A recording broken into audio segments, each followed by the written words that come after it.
किसान वाणी कार्यक्रम के प्रायोजक हैं कृषि एवं किसान कल्याण मंत्रालय, भारत सरकार। हर जोखिम से निकल कर फसल आए, सुरक्षित हो जाए। फसल बीमा से हर किसान अब आत्मनिर्भर हो जाए। संकट के समय प्रधानमंत्री फसल बीमा योजना किसानों के लिए वरदान है। अब सूखा पड़े या बाढ़ आ जाए कोई डर नहीं। अब ओले पड़े या कीट पतंगे फसल खा जाए कोई फिक्र नहीं, क्योंकि हमने लिया है प्रधानमंत्री फसल बीमा। बुआई से फसल कटाई तक हर जोखिम का दावा, न्यूनतम प्रीमियम पर अधिकतम भुगतान का वादा। योजना से हर साल जुड़ रहे हैं 5 करोड़ से ज्यादा किसान। अब आपकी है बारी। नजदीकी कृषि कार्यालय, सहकारी समिति, बैंक शाखा, अधिकृत बीमा कंपनी या जन सेवा केंद्र में स्वेच्छा से करा सकते हैं पंजीकरण। फसल बीमा पोर्टल या फसल बीमा ऐप द्वारा भी कराया जा सकता है पंजीकरण। प्रधानमंत्री फसल बीमा योजना, आपकी फसलों का संपूर्ण सुरक्षा कवच। कृषि एवं किसान कल्याण मंत्रालय, भारत सरकार। किसान वाणी कार्यक्रम सुनने वाले सारे बाण भाइयों ने विनोद भाई की राम राम। किसान भाइयों, आज किसान वाणी कार्यक्रम में चर्चा करेंगे बेर के बागां की देखभाल पे। भाइयों, जो बेर है वो अपने हरियाणा के जो उत्पादन क्षेत्र की बात करें तो उसमें लगभग चौथा स्थान रखा है। और पिछले कुछ सालों में देखने में आया है कि जो बेर की बागवानी हरियाणा के कई जिला में बढ़ चढ़ कर होने लग रही है। खासकर गुड़गांव, रिवाड़ी, फरीदाबाद, भिवानी, रोहतक, सोनीपत, झज्जर, हिसार, जींद और कैथल, इनमें जो है बेर की जो बागवानी है वो ज़्यादा लोकप्रिय भी हुई है। और ख़ास बात यह है कि जो बेर है भाइयों वो हर तरह की माटी में और हर तरह की जलवायु में उगाया जा सकता है। इसकी खेती हम शुष्क और रेतीली इलाके में भी कर सकते हैं। और अगर इसमें पोषक तत्वों की बात करें तो बेर में प्रोटीन, लोहा, कैल्शियम, फास्फोरस और विटामिन सी भी मुख्य रूप से पाया जावा है। और भाइयों, बेर के जो पेड़ हैं उससे अगर सीधी पैदावार एक साथ अगर लेवा तो अच्छे गुण वाले हमने फल मिले हैं, जिससे किसान भाइयों की आमदनी भी बढ़िया हुए हैं। लेकिन किसान भाइयों ने कुछ एक बातों का ध्यान रखना ज़रूरी है कि बेर का जो पौधा है वो अप्रैल महीने में जो है अपने पत्ते गिराना शुरू कर दे है और पूरी गर्मी यानी कि अप्रैल से लेकर जून के अंत तक सोई हुई अवस्था में रहा है। इसलिए किसान भाई जो हैं वो बेर में जो है उसकी कटाई छटाई जो है ज़रूर कर लें अप्रैल तक जून के अंत तक, क्योंकि उस समय जो पौधा है वो सोई हुई अवस्था में रहा है और यो समय जो है सबसे बढ़िया है कि उसकी हम काट छाट कर लें। और जो बेर के जो पौधे हैं उनकी काट छाट में हमको है सिंगाई। शुरू में तो जो है पौधे जो उनकी जो छोटे छोटे पौधे हैं उनकी टहनियाँ के जो तने हैं उनकी काट छाट करें तो यह जो काट छाट का जो सिलसिला है इसने कहते हैं सिंदाई। और इसमें जो है पेड़ ने एक बिल्कुल बढ़िया और मौजूद जो है ढांचा मिल जाए। अगर हम कटाई छटाई करेंगे तो पेड़ जो है उसके तने हैं वो मजबूत होंगे, ढांचा मजबूत बनेगा और जो है पैदावार बढ़िया होगी। पौधशाला में चश्मा चढ़ाने के बाद कई बार देखा जाओ है कि पौधे कुछ तिरछे बढ़वार लेने लग जाए और इसे में जो है तने इन्हें छोड़ कर जो सारी शाखा है उन्हें काट दे रहा है। और जो तने का जो तना है उसने किसी भी लकड़ी है या कोई बांस है उसकी डंडी है उसके सारे जो है उसने उसका सारा दे दें ताकि जो पौधा है वो सीधा बिल्कुल बढ़वार ले और फल जो है हमें ज़्यादा मिला। और शुरू में तो जो शाखा है वो तेज़ी तक बढ़े हैं और पौधा जो है जल्दी है 2-3 फुट का हो जाए। और इसके बाद जो है जो सारी शाखा हैं उनके साथ जो है तने ऊपर की ओर उन्हें जो निकलने शुरू हो जाए उनकी काट छाट जरूर करें ताकि जो पौधे के अलग अलग हिस्से हैं जो सारी दिशा में फैल रहे हैं उनमें तो 4-5 जो टहनी है सिर्फ वही बढ़ोतरी करें। और यो काम भाइयों जो है पौधरोपण के दूसरे साल मई और जून के महीने में ज़रूर करें। यानी कि जिस साल हमने बागवानी करी है बेर की उसका अगले साल जो है मई तय जून के महीने में ये काट छाट का काम जरूर करें। और तीसरे साल जो बढ़ोतरी हुई है 4-5 जो शाखा है उनके अगले सिरे भी जरूर काटें ताकि इनकी जो अलग अलग शाखा है उनमें दूसरी शाखा निकलें।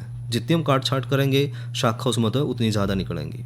और इस दौरान भाइयों पौधे पर जो फूल आए हैं उन्हें तोड़ दे रहे हैं क्योंकि जो वनस्पति की बढ़ोतरी हो रही है अगर हम ऐसा नहीं करेंगे, अगर फूल नहीं तोड़ेंगे तो उस पर उल्टा असर पड़ेगा। तो जो प्रकृति है, प्रकृति में बढ़ोतरी ही है और उसमें बढ़ोतरी के साथ साथ जो फूल आने लग रहे हैं उन फूलों ने भी ज़रूर तोड़ें।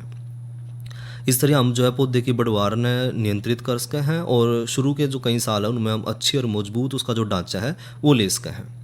और पाया भी गया है कि जो किसान भाई हैं या जो बागवानी कर रहे हैं भाई, वो शुरू के साल में जो है जो काम है कटाई छटाई का उस पर ध्यान नहीं देंगे और उसके कारण जो फलदार टहनी है वो शुरू में ज़मीन पर झुक जाए हैं और जो टहनी है जब उस पर फल आवा है तो वजन की वजह से वो ज़मीन न छून लग जाए है और साथ में जो मुख्य तना जो है वो शाखा तय अलग हो जाए या फट जाए बोझ में और उसके बाद जो है वो फटी हुई टहनी सूखना शुरू हो जाए और साथ में जो पेड़ है पौधा है वो भी सूखना शुरू हो जाए। तो किसान भाई हैं या जो बागवानी कर रहे हैं भाई, वो ज़रूर ध्यान रखें कि जो शुरुआत का दूसरा साल है उसमें कटाई छटाई ज़रूर करें। अच्छा, जो ये कटाई छटाई हमने करनी है, क्यों करनी है? तो इसका कारण है कि जो मुख्य तना है या जो शाखा है उसका कुछ हिस्सा जो है हम काट दे हैं या इसने सिंधाई को है, जिस तरह जो तना है वो बिल्कुल सीधा रहा है तो उसने सीधा रखने खातर जो हम काम कर रहे हैं इससे हम कटाई छटाई कहते हैं। और बेर के जो फूल हैं वो नई शाखा पे लगे हैं तो जितनी हम कटाई छटाई करेंगे उतने ज़्यादा फूल लगेंगे। इसलिए भाइयों उनकी जो है कटाई छटाई हर साल ज़रूर करें। और बेर के जो पेड़ है उसकी कटाई छटाई का मुख्य कारण है कि जो है ज़्यादा से ज़्यादा गहरी और संकरी जो शाखा है उसमें तय निकलें, इसलिए हम कटाई छटाई करें हैं। दूसरा, जो फल है, जो वनस्पति है उसकी बढ़ोतरी में संतुलन बना रहा है और जो साथ में जो फालतू बढ़वार हो रही है उसमें भी हम रोक लगा सकें, इसलिए भी हम जो उसमें कटाई छटाई ज़रूर करें ताकि जो फूल हैं वो अपनी पूरी क्षमता पावें, फल पूरा मिले और किसान भाई जो हो ज़्यादा से ज़्यादा लाभ ले सकें। इसलिए भी जो है किसान भाइयों ने समय पर जो है कटाई छटाई ज़रूर करनी है। साथ में जो पौधे में पोषक तत्व हैं उनको भी जो पैदावार वाला हिस्सा है उस तक ले जाने खातर भी कटाई छटाई करना ज़रूरी है। और पौधे में जो फल देने वाली शाखा है, टहनी है, उनकी बढ़वार खातर भी जो है कटाई छटाई ज़रूर करें। साथ में जो हर साल अच्छे गुण वाले फल हैं उसके साथ साथ उनकी पैदावार भी बढ़े, इसलिए भी कटाई छटाई करनी ज़रूरी है। और बागवानी की जितनी भी क्रियाएं हैं, जिस तरह की छिड़काव करना है, फूलों की तुड़ाई करनी है, वो कम से कम समय में और हमने अच्छी लागत दे सके, इसलिए भी भाइयों कटाई छटाई करनी ज़रूरी है। और जो टहनियों के बीच में जो कोण है उसने बढ़ाने खातर भी कटाई छटाई करनी ज़रूरी है, क्योंकि जो टहनियों के बीच का जो कोण है अगर वो बढ़ेगा तो पौधे के अंदर तक धूप और हवा पूरी पर्याप्त मात्रा में जाओगी और अच्छे गुण वाले हमने फल मिलेंगे और साथ में जो जाड़े हैं या दूसरी जो समस्या है उससे भी हम बच जाएंगे। और हर साल अगर कटाई छटाई वाले जो पौधे हैं उनमें देखा गया है कि जब आंधी तूफान आवा है तो उसका भी असर कम पड़ा है, क्योंकि बीच में रास्ता हो जाए पौधे के बीच में और हवा जो है सीधी निकल जाए। इसके अलावा जो अनावश्यक हैं, रोगी हैं, कीट ग्रसित हैं या जो पतली टहनी वाले कमज़ोर शाखा वाले पौधे हैं वो भी जो है निकल जाए हैं कटाई छटाई में, और जो स्वस्थ पौधे हैं वह रह जाए हैं और जो फलदार पौधे हैं उन्हें एक नया जीवन भी मिल जाए। इसलिए भाइयों कटाई छटाई करना ज़रूरी है। बात करें कटाई छटाई का सही समय कौन सा है, तो मई के शुरू से लेकर मध्य जून तक या जून के आखिरी हफ्ते तक भी जो है कटाई छटाई हम कर सके हैं, क्योंकि इस समय भाइयों जो पौधा है वो सुसुप्त अवस्था में है, यानी कि सो रहा है पौधा, क्योंकि जो भी उसने अपना बेर की बढ़वार होनी थी, उसका फूल था, फलन था, वो सारा काम उसने या उसकी पकाई थी वो सारा काम उसने सर्दी के जो मौसम है उसके आखिर तक उसने कर लिया है। और जब सर्दी ख़त्म हुई है अप्रैल और जो पूरी गर्मी पड़ा है अप्रैल से लेकर जून के आखिर तक, उस समय जो है वो सोई अवस्था में रहा है। और इस अवस्था में अगर हम कटाई छटाई करें तो ये समय जो है सबसे बढ़िया है। और जो किसान भाई बागवानी कर रहे हैं वो कटाई छटाई करें किस तरह, तो बेर के जो पौधे हैं उनकी कटाई छटाई टहनियों की बढ़वार पर भी निर्भर करे है कि बढ़वार कितनी ज़्यादा है। और जो ज़्यादा लंबी शाखा है उनने आधा काट दें या जो कम लंबाई वाली शाखा है उनने 1/3 भाग काटें। वो तो निर्भर करेगा कि जो बागवान भाई है उसका अनुभव कितना है बागवानी में। और कई बार तो 2 या 3 जो शाखा है अगर वो समांतर बढ़वार ले रही हैं तो जो कमज़ोर शाखा है हमेशा उसने काटना है, जो स्वस्थ शाखा है, मजबूत है, मोटी है, उसका बचाव करें।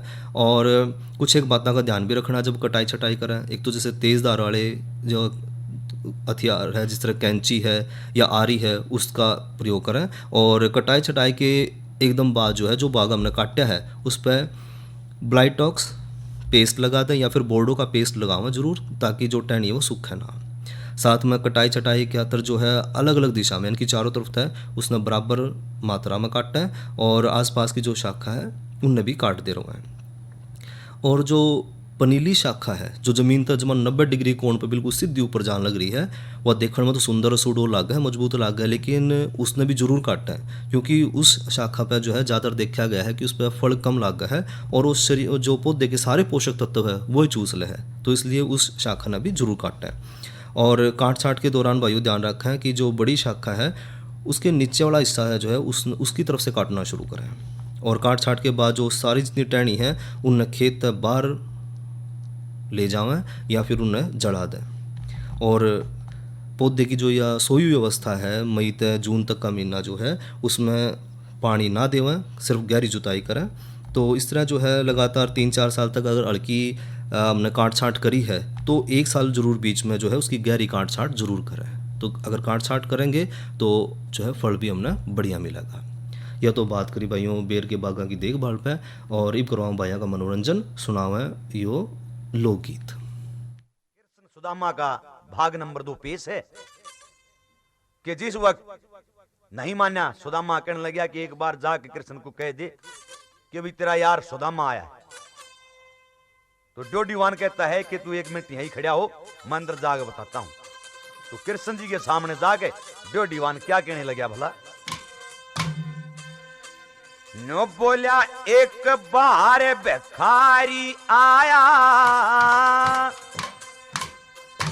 थारे दर्शन का तसाया, कोई होगा लोक मकाम, वो कह रहा अंदर जाना से बाहर भिखारी,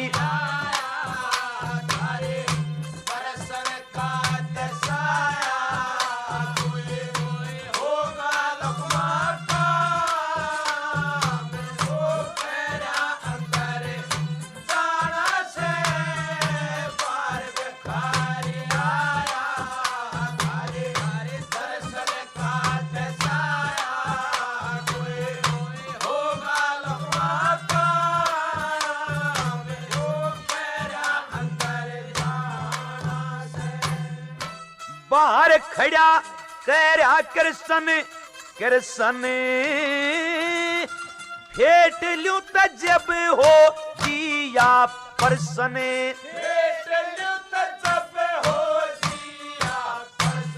थारे दर्शन करना चाहता, तुम 3 लोक के दाता, वो कह रहा सच्चा दाम, तेरा यार भी पुराना से भिखारी आया, थारे दर्शन का तसाया, कोई होगा लम्बा काम, वो तेरा अंदर जाना से बाहर भिखारी आया, थारे दर्शन का तसाया,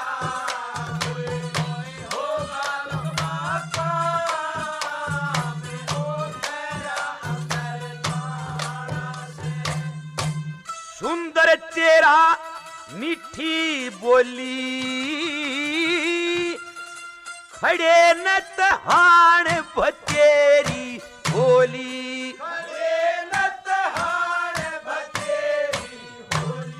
बोली सकल बहुत सर मार्या, माथे पे तिलक चढ़ाया, मन दिखे सुंदर श्याम, उका ब्राह्मण के सा पाड़ा से भिखारी आया, थारे दर्शन का तसाया, कोई होगा लम्बा काम, वो तेरा अंदर जाना से बाहर भिखारी आया, थारे दर्शन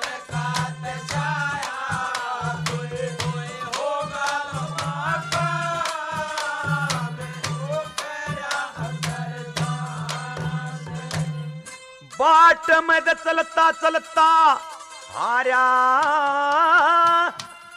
वो प्रभु जी गुण गावे से थारा।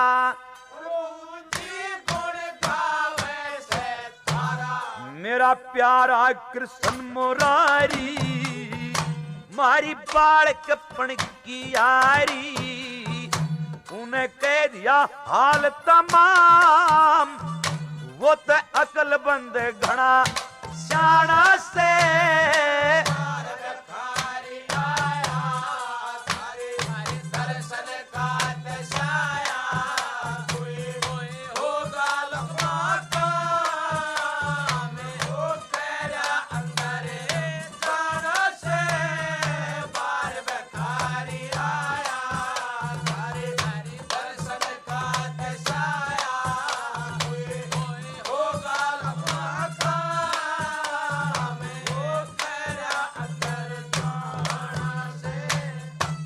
जगन्नाथ रटो भवानी मात सिर पे सतगुरु जी का हाथ। को बात रात दिन कर जा फिर आप सब के जर जा तेरा सब हो जागा नाम यो तो सदा उम्र का गाना से बाहर भिखारी।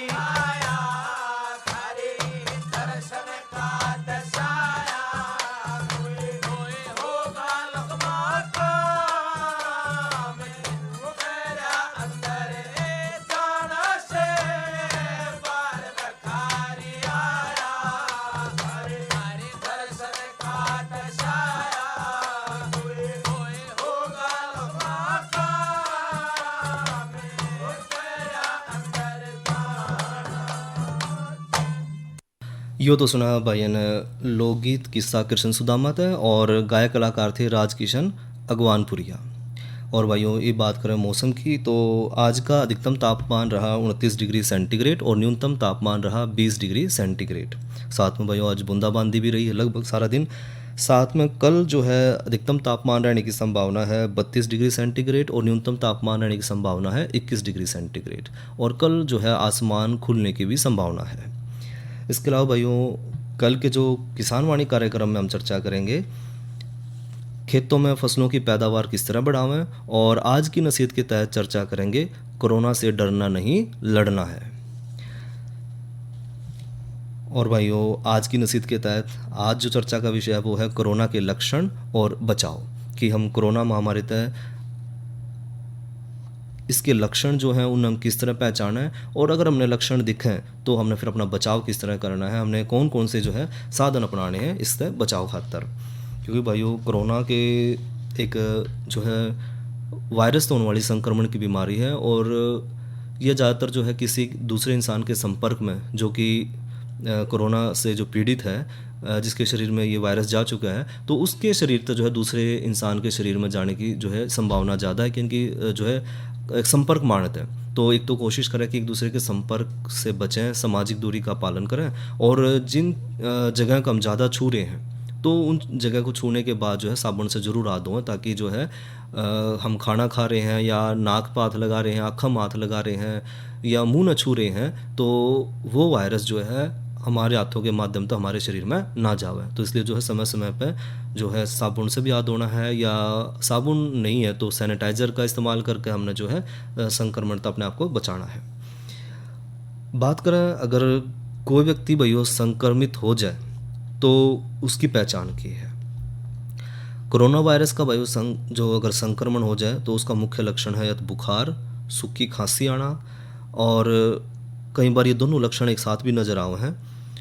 तो अगर इस तरह के लक्षण दिखें तो हमने सचेत हो जाना है। जो भी डॉक्टर है उससे हमने सलाह लेनी है और अपना कोविड टेस्ट ज़रूर करवाना है ताकि जो है हमें जो शंका है उसका हम निवारण कर सकें। इसके अलावा कई बार देखा गया है गले में खराश होना, सिर में दर्द होना, डायरिया यानी कि दस्त लागना, इस तरह के कुछ लक्षण भी देखे गए हैं जब कोरोना का संक्रमण हो जाए। इसके अलावा कई लोगों में भाइयों यह शिकायत भी देखी गई है कि उनके मुंह का जो स्वाद है वो चला गया है, कुछ न गंध नहीं महसूस होती। तो कई मरीज ऐसे भी हैं जो कोरोना से संक्रमित तो हैं लेकिन उनके शरीर में कोई लक्षण दिखाई नहीं दे रहे हैं। तो कोरोना के जो लक्षण हैं वो कई अलग अलग तरह के लक्षण इसमें दिखाई दे रहे हैं। तो हमने जो है कोताही नहीं बरतनी है बिल्कुल भी, जो है हमने इसमें जो है पूरा ध्यान रखना है और समय पर जो है अपना टेस्ट भी करवाना है। और अगर लक्षण नज़र आ जाएं तो हमने क्या करना है। तो विश्व स्वास्थ्य संगठन के अनुसार तो भाइयों जिस तरह ही हमने अपने अंदर लक्षण नज़र आ रहे हैं, चाहे हमने टेस्ट ना करवाया हो या जो उसकी रिपोर्ट आनी है वो 2 दिन 3 दिन बाद आनी है, तो उससे पहले अपने आप ने जो है घर में अपने आप को परिवार के जो दूसरे सदस्य हैं उनसे अलग कर लें, यानी कि होम क्वारंटाइन हो जाए। और जब तक हम पूरी तरह ठीक ना हो जाए तब तक हमने जो है अपने कमरे में घर के जो परिवार के जो दूसरे सदस्य हैं उनसे दूर रहना है। और साथ में ध्यान रखें कि जो दूसरे घर के सदस्य हैं उनके संपर्क से हमने बिल्कुल बचना है, चाहे वो बर्तन हैं, कपड़े हैं, बाथरूम है, वो सब हमने जो है अलग इस्तेमाल करने हैं। वो कोई भी चीज़ ऐसी ना हो कि जो हमारे घर के जो दूसरे सदस्य हैं उनके वो संपर्क में आवे। और भाइयों अगर खांसी है, बुखार है, वो लगातार बढ़ने लग रहा है, सांस लेने में दिक्कत आने लग रही है, तो तुरंत जो है अपना जो है मेडिकल सलाह ज़रूर लेवें। जो भी आसपास डॉक्टर है उससे ज़रूर संपर्क करें और जो है अपना इलाज ज़रूर करवाएं भाइयों। इसके साथ कई बार देखा गया है जो कोरोना का मरीज़ है, क्योंकि उसने 14 दिन जो है वो अलग रहना है, तो वो मानसिक बीमार हो जाए। और इसमें कोई शक की बात भी नहीं है कि जब एक इंसान जो है समाज के से बिल्कुल कट जाए है, वो 14-15 दिन अलग रहा है, तो इस ऊपर तो वो महामारी का तनाव अलग है कि उसको पता लग गया भाई वो कोविड पॉजिटिव है, तो वो मानसिक बीमार हो जाए, उसने बेचैनी महसूस हो है, तनाव वो महसूस करे है, परेशान हो जाए, दुखी हो जाए, अकेलापन महसूस करे है। तो ऐसी स्थिति में जो है उसने अपना मानसिक संतुलन जो है वो बना कर रखना है। अब मानसिक संतुलन बनाए रखने खातिर क्या कर सकते हैं, या तो अपने दोस्त हैं, अपने परिवार के जो लोग हैं उनके साथ फ़ोन पर बात करो, वीडियो कॉल कर लिया है, या सोशल मीडिया के माध्यम से उनके संपर्क में बने रहो।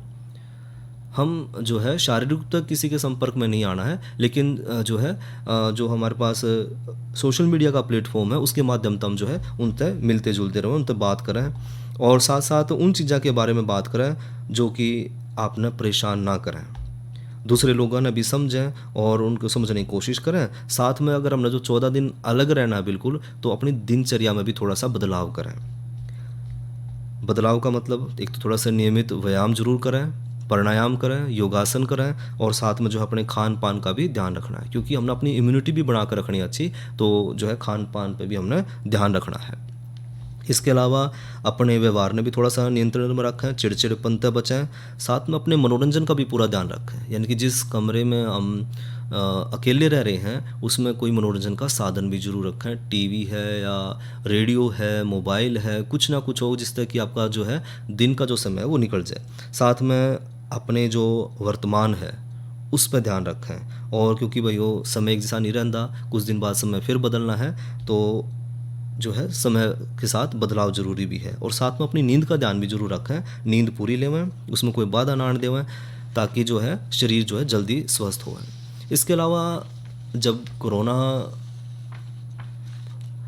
किसी व्यक्ति के कोरोना के संपर्क में आ गया, कोरोना उसको हो गया है, तो ऐसी अवस्था में भाइयों हमने अपनी इम्यूनिटी को ध्यान देना है, इम्यूनिटी को बढ़ाना है। और इम्यूनिटी ने बढ़ाने खातर जो है स्वास्थ्य मंत्रालय ने जो है कई निर्देश भी जारी करे हैं, जिसमें हम आयुर्वेदिक उपाय अपना कर घर में रहकर जो है अपनी इम्यूनिटी न बढ़ा सके हैं और कोरोना जो वायरस है उसके खिलाफ जो है शरीर लड़ सके है। एक तो जो गुनगुना पानी है वो पीवें, ठंडा फ्रिज का पानी नहीं पीना इसमें, और साथ में जो है शरीर में जो इम्यून सिस्टम है उसने मजबूत बनाए रखने खातर आंवला है, एलोवेरा है, गिलोय है, नींबू है या जूस है वो ज़रूर पीते रहें, और ज़्यादा से ज़्यादा पानी भी पीना है।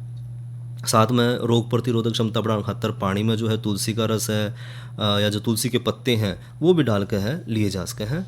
और जो भाई चाय पीने के शौकीन हैं तो चाय के रूप में जो स्वास्थ्य मंत्रालय ने जो बताया भाई 10 से 15 जो तुलसी के पत्ते हैं उसमें 4-5 काली मिर्च हैं, दालचीनी है, वो थोड़ा सा डाल कर, अदरक डाल कर तो उसकी जो है चाय बना कर भी पीवें, तो जो है रोगी ने इसमें मदद मिला और बचाव जल्दी हो है। इसके अलावा भाइयों जो कोरोना वायरस के संपर्क में नहीं आए हैं, जो स्वस्थ हैं, जो बचे हुए हैं, वो अपने स्वास्थ्य का ध्यान जरूर रखें। साथ में जो है हर समय अपने आसपास साफ सफाई का ध्यान रखें और समय समय पर अपने हाथ जरूर धोते रहें। हाथों खातर साबुन पानी का इस्तेमाल करें या फिर जो अल्कोहल बेस्ड सैनिटाइज़र है उसका इस्तेमाल करें, क्योंकि सैनिटाइज़र में अल्कोहल है तो वो वायरस ने ख़त्म कर दे है, तो वायरस के शरीर में जाने की संभावना कम तक कम हो जाए। और वायरस ना फैले उस खातर भाइयों, जब भी छींक आवे या हम खांसन लग रहे हैं तो मुंह पर जो है टिश्यू पेपर है या फिर मास्क है, कपड़ा है, वो ज़रूर लपेट कर रखें ताकि जो है ये संक्रमण और लोगों तक ना फैले। और इसके अलावा जो सामूहिक भीड़ है, शादी ब्याह है या कोई और फंक्शन है, प्रोग्राम है, इन सब चीज़ों तो बचना है। अगर हम दुकान पर सामान लेने भी जा रहे हैं तो अगर ज़्यादा लोग खड़े हैं वहाँ पे, तो जो घेरे बनाए गए हैं दुकान के बाहर उनमें हमने खड़े रहना है और संयम का पालन करना है ताकि जो है एक दूसरे के हम संपर्क में ना आवें और इस संक्रमण ने फैलने से रोक सकें। साथ में ग्लव्स का भी इस्तेमाल हम कर सकें, हाथों में ग्लव्स डाल कर रखें, चेहरे ने ढक कर रखें मास्क से या फिर कपड़े के साथ, ताकि जो है संक्रमण एक इंसान से दूसरे इंसान तक ना पहुँचे, ना फैले।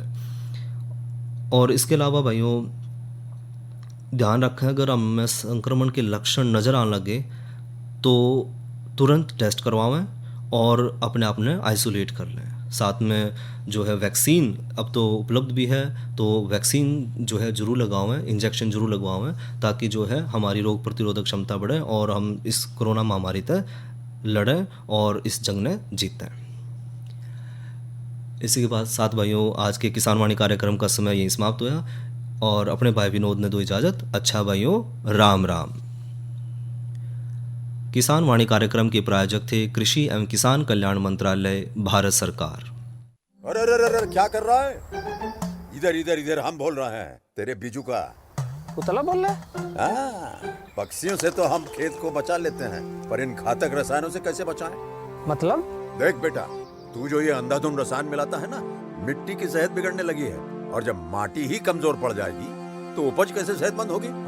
अरे पहले ऐसा नहीं था, पूछना अपने बड़े बुजुर्गों से, कैसे फसल लहलहाती थी, शुद्धता झलकती थी। हाँ, माटी भी तंदुरुस्त और लोग भी।